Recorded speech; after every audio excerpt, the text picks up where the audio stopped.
तो hello guys, आज मैं एक्सप्लेन करने वाला हूँ बोरुटो टू ब्लू बोर्ड की मांगा चैप्टर 13 को। तो जैसा कि हमें पता है बोरुटो हर एक मांगा चैप्टर के साथ पीक पे रहता है और ऐसा ही कुछ हुआ है मांगा चैप्टर 13 में। तो चैप्टर 13 में कासिन कोजी की ऐसे ही एक बोकेन पावर हमें दिखाया गया है।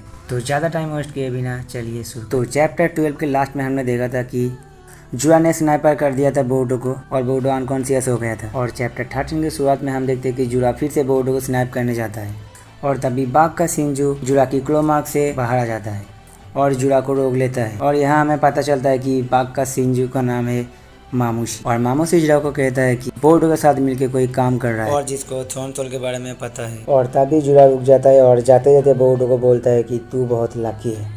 और उसके बाद हमें दिखाया जाता है कि बोरुटो जमीन में पड़ा है और उसको फ्लैशबैक आता है उस दिन की जिस दिन वो कासिन कोजी से मिला था। और इस फ्लैशबैक में हम देखते हैं कि बोरुटो एक जगह छुपा है, उसको ढूंढ रहा है सैंड विलेज की कुछ शिनोबी। और बोरुटो के पीछे आ जाता है कासिन कोजी का टोड और वो बोलता है कि आसपास करीब 20 शिनोबी है और मुझे पता है कि तू इनोसेंट शिनोबी को नहीं मारेगा।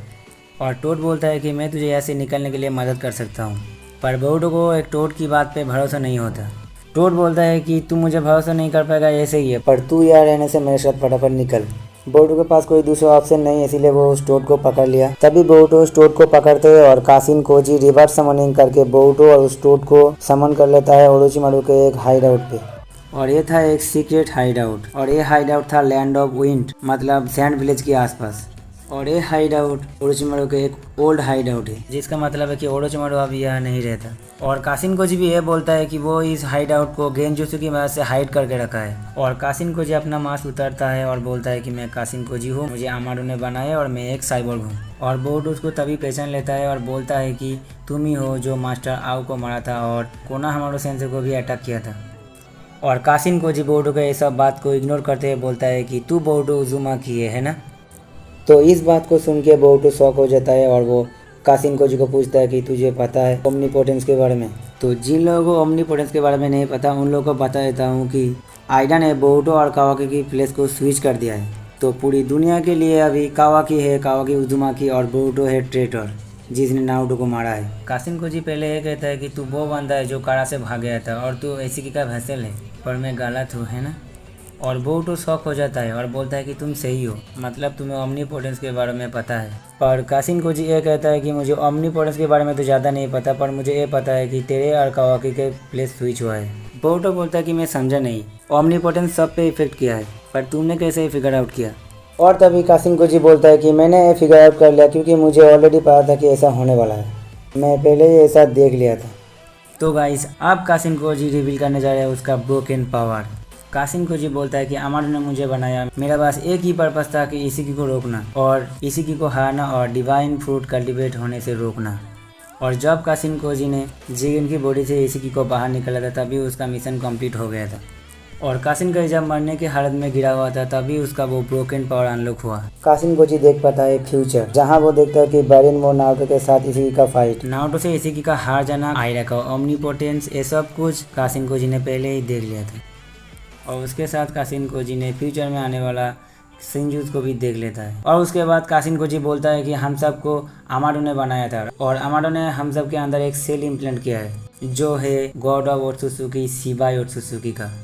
और अमाडो के बनाए हुई हर एक साइबोर्ग में शिबाई ओत्सुत्सुकी सेल होने की वजह से हर एक के पास एक शिंजुत्सु है। जैसे कि हमें पता है कोड की एबिलिटी है क्लोमार्क, डायमंड के पास है रिफ्लेक्ट की पावर और आइडा के पास है गॉड लाइक ओमनीपोटेंस। पर कासिन कोजी डेल्टा और बोरो को वो पावर नहीं मिला था और कासिन कोजी जब मरने वाला था तब उसका वो शिंजुत्सु पावर एक्टिवेट हो गया। और कासिन कोजी बोलते हैं कि उसका जो फ्यूचर देखने की पावर है उसका नाम है प्रेसियंस। और कासिन कोजी की एबिलिटी है, कासिन कोजी वो सब पॉसिबिलिटी को देख सकता है जो फ्यूचर में हो सकता है।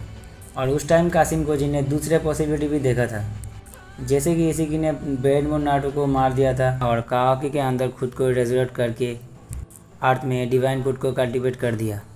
और कासिन कोजी एक और पॉसिबिलिटी के अंदर देखता है कि कावाकी बोरुटो और सारादो को मार देता है और खुद कावाकी कोड से हार जाता है और कोड कावाकी को टेंटेल को खिला देता है और डिवाइन फूड कल्टीवेट कर देता है।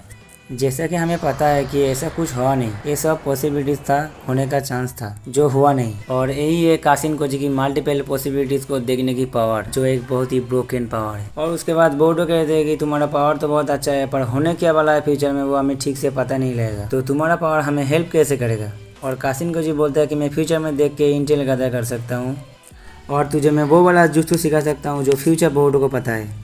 और कासिन कोजी ये भी बोलता है कि उसे पता है कि सास्के को कैसे बचा सकते हैं। पर कासिन कोजी बोलता है कि अभी के लिए उसको सुनना पड़ेगा वर्स्ट पॉसिबल फ्यूचर को, जो अभी हो सकता है। और गाइस अभी जो कासिन कोजी बोलने वाला है बोरुटो 2 ब्लू लोटस की मांगा चैप्टर 4 से वही होते आ रहा है। हाँ दोस्तों, कासिन कोजी ने बहुत पहले ये सब देख लिया था। और अब कासिन कोजी बोरुटो को बोलता है कि टेंटेल कोर्ट से एस्केप कर लेगा, और कोर्ट से एस्केप करने के बाद टेंटेल एक नई लाइफ फॉर्म में इवॉल्व होके सिंजूस बन जाएगा। और उन सिंजूस में से जो सबसे ताकतवर होगा उसका नाम होगा जूरा, जो है उन सिंजूस का लीडर। और उसके बाद कासिन कोजी बोलता है कि वो जूरा तुझे मार देगा। और कासिन कोजी बोलता है कि वो सिंजूस काओकी को टेंटेल को खिलवा देगा और डिवाइन फ्रूट कल्टीवेट कर लेगा और अर्थ खत्म हो जाएगा। और ये बात सुन के बोरुटो डर जाता है।